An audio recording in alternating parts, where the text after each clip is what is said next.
Chapter 1, Get It Girl. I've been looking at you for a while with your big brown eyes and your pretty smile. Every guy calls you sexy, but your man is weak. He can't satisfy you, baby. I'm your freak. 2 Live Crew. August 1989. It was an electric afternoon in August filled with blue skies, and I was still on summer vacation. Everyone was outside. It was so hot it seemed like it rained gasoline, and now the sun was setting us on fire. You could literally see the heat radiating off the ground. Around the corner, not too far from my cousin's house, some dudes were sitting on top of cars sipping beers. Little kids were playing tag, and the sounds of laughter filled the block of this small Alabama town called Andalusia. My cousin Stick and I were shooting ball out in the streets. It was one of those days when we owned the streets, since not too many cars were coming through. I passed the ball to Stick, and he passed it back to me. I dribbled it back and forth with both hands, the ball bouncing between my legs, my thoughts far away from the game we were playing. Now that we were both headed to the 8th grade, we talked about more than just playing ball.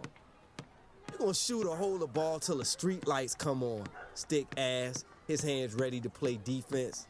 Everybody thought Stick was older than me, probably because of the peach fuzz growing on his upper lip. We were the same age. "Man, cuz, I keep thinking about this girl I saw." I dribbled the ball. There's always a girl you saw," he teased. Nah, but this is different," I shook my head. "I saw at that church revival they made us go to last week." "What's her name?" "Bruh, I wish I knew. She's so right, though.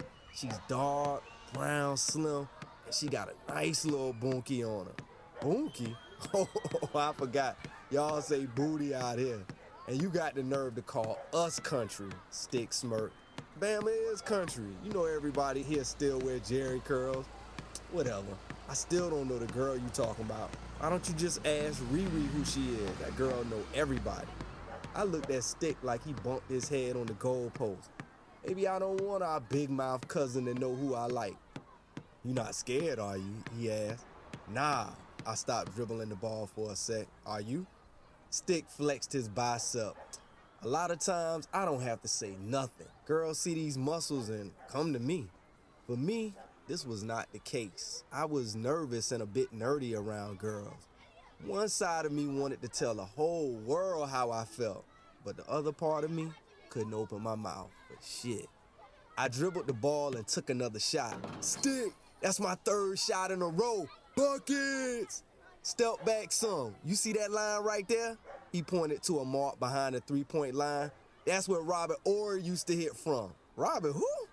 "Horry, man, he's one of the best players around here. He plays for Bama now." "Right here?" I looked at him like he must be exaggerating. Yeah, shoot."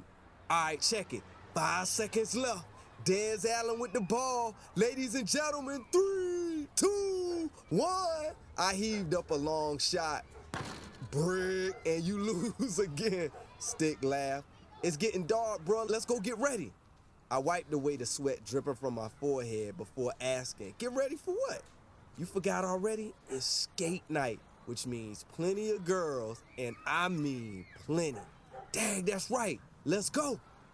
We damn near broke our ankles running up the lane to his house as fast as we could.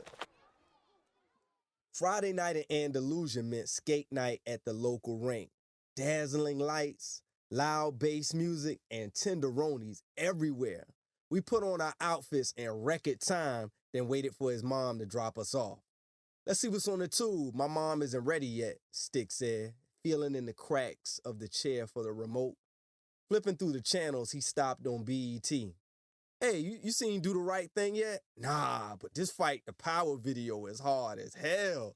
'Cause I'm black and I'm proud and I'm out. Most of my heroes don't appear on no stamps." I rapped along with the music.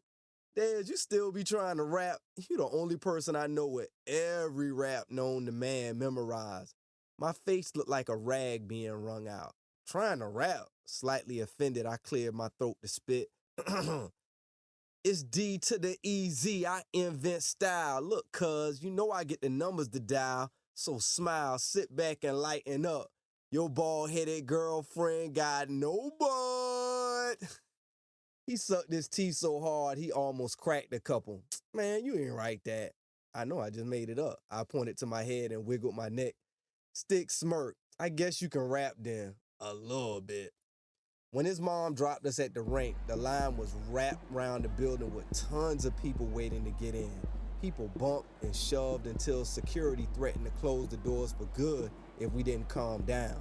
The latest jams from Miami along with Push It and Supersonic blared through the speakers, making some people dance in line. Everything was perfect when we entered the rink, known as the Palace. And for 3 hours, the outside world ceased to exist. It's about to get crazy in here, Stick shouted. Oh my God, bruh, I'm in heaven. That's her. That's the girl from church, I said, yanking on his arm. She had on a stylish turquoise halter top with biking shorts under a pair of cut-up jeans. She glided around the rink like a natural. Her long ponytail gave her an innocent allure, though her mannerisms were all wonder. Wow, that's who you talking about? That's Jade, man, Stick said, obviously impressed with my taste. You would pick one of the finest girls in Andalusia. She's pretty, bro. You sure you got the game for that? Watch this, I took off skating. Watch what? He said in disbelief. I thought you could barely skate. You better slow your ass down.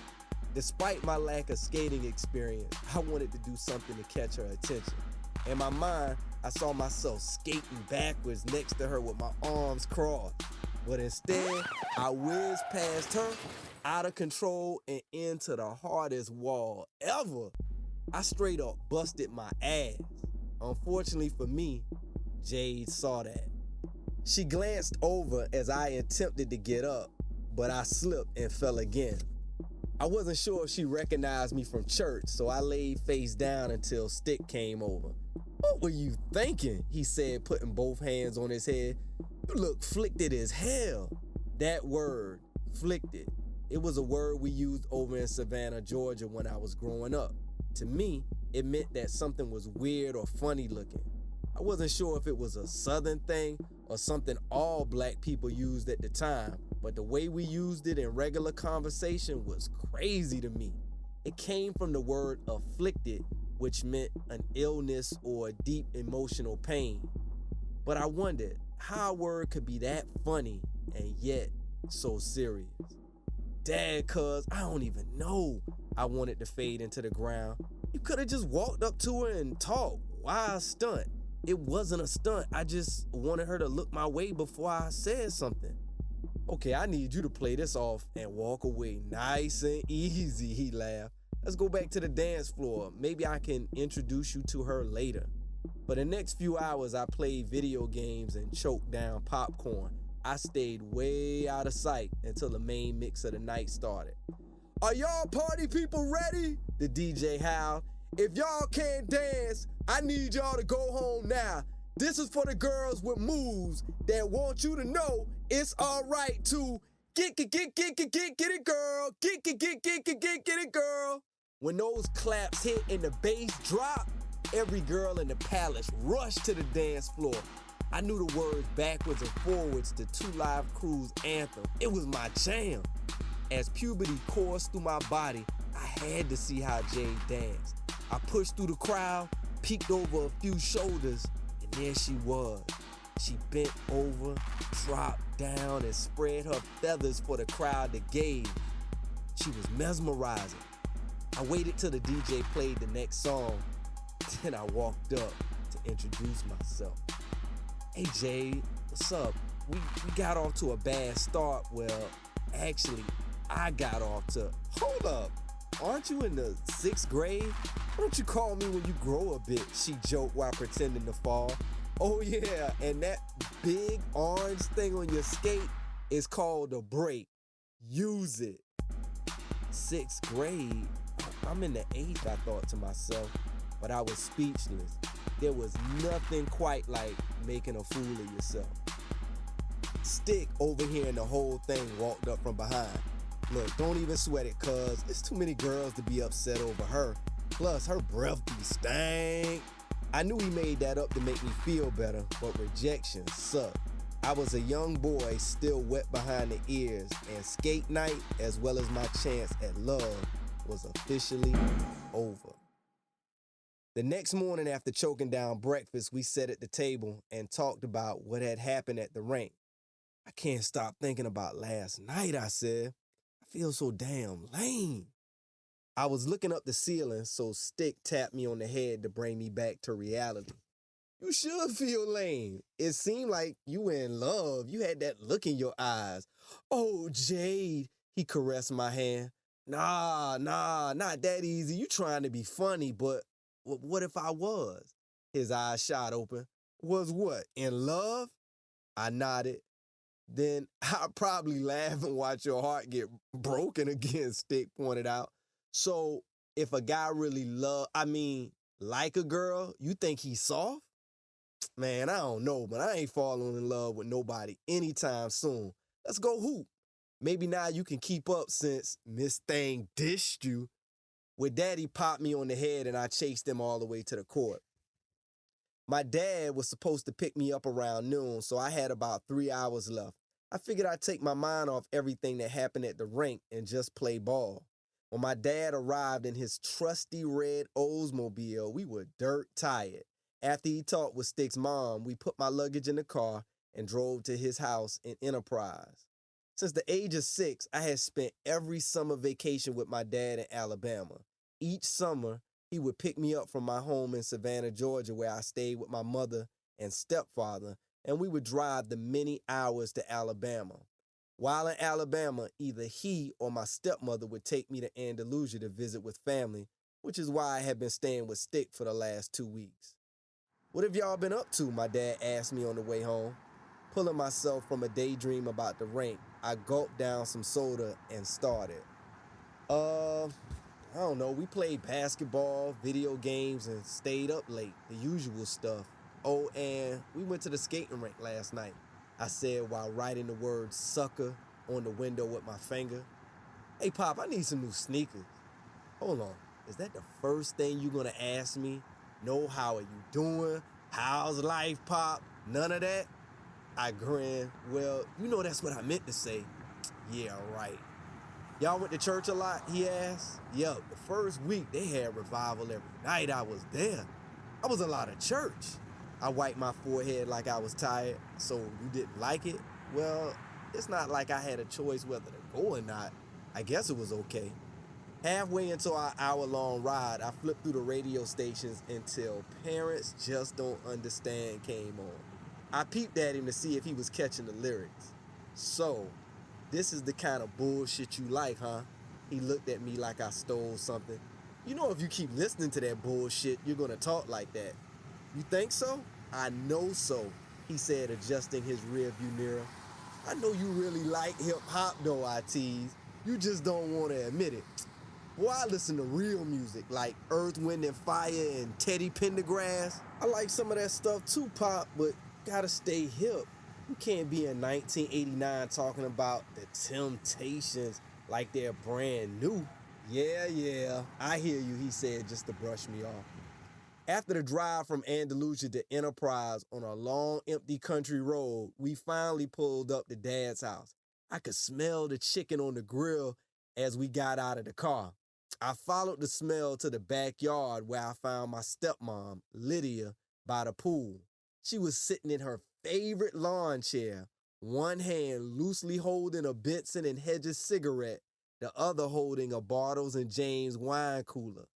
Lydia reminded me of Walona from Good Times. She was always in an upbeat mood, and she gave it to you straight. Hey, Lydia, I said, excited to be back. She took a quick puff of her cigarette. Hey, now, I heard you and Stick had a lot of fun. When I talked to Stick's mom, all she did was talk about y'all and that basketball.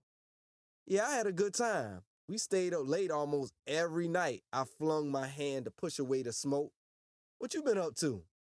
I hadn't been doing too much, she said, trying to deal with all this heat. Riri and her brother are here. They're inside changing to get in the pool. Oh, okay, let me put my things up. When I came back out, Riri kept smiling at me. I knew she had to hear something about the skating rink fiasco. Hey, Des, so you like that girl Jade at our church, huh? She cornered me at the deep end of the pool. Dag, Stick definitely wasn't supposed to tell you, mouth almighty. I don't have a big mouth, she cleared her throat. I just like to know what's going on, little sixth grader. I knew that was coming. You still on the itty bitty titty committee though? I rubbed my chest. That's not funny. Yes it is. Oh, okay. Look who finally got black now, she said while examining my arm. Oh, you trying to be funny about my tan? Wait while I laugh. Look, little Al, be sure. Everybody knows you needed some sun. Don't act. I can get with you all day if you want to talk junk. Her neck rolled around in record speed. After splashing water back and forth, we were gagging on chlorine and broke out laughing. You had enough of messing with me about my future wife? For now, she said, climbing out of the pool. Seriously, though, I don't think you're her type. She's kind of tall. I shrugged my shoulders. What's that got to do with it? Well, some people look good together. You can't be a runt going with somebody twice your size. Hey, I ain't no damn runt. I know. I'm just saying. I didn't take too kindly to light skin or short jokes, but my cousin and I went back and forth all the time, so I really wasn't studying her. Do you even know how to talk to girls? She looked at me suspiciously. Of course. Well, don't be a jackass like most of these boys. They don't know what to say. Then she began mimicking people. Hey, fine looking. Ooh, I like your booty. Girl, let me get them digits with your fine ass. I get so tired of that junk. Remember to be yourself, cuz, and try to be sweet. Sweet? Girls really like that romance type stuff? I asked without a clue. Duh. Yeah, and take it from me, cuz I know. That night after the barbecue, I laid down on my bed and thought about what she said. I wanted to be the man when it came to girls, but I knew I had a lot to learn. Why was I so awkward? It wasn't like I was ugly. Maybe I needed some kind of love manual on what to say. To take my mind off Jade, I thumbed through my old Word Up magazine, and there it was. Right next to the EPMD interview, there was a black heart with my name inside. It read Dez and K with a big question mark. Hold up, where in the heck did this come from? Was it one of my crazy friends back in Savannah playing a joke on me? Everybody had borrowed this magazine from me, so it was hard to be sure. But maybe it was Kalia, the girl I had a crush on for the entire seventh grade.